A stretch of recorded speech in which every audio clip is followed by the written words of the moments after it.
The Kaumakapili Church's original location was in the Chinatown district of Honolulu, but burnt down in the late 1800s.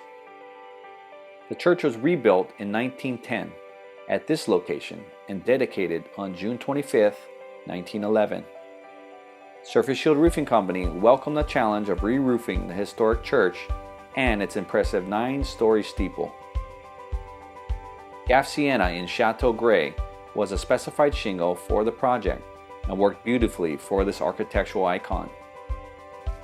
This project won both Steep Slope of the Year and Overall Roofing Project of the Year 2019 in Hawaii.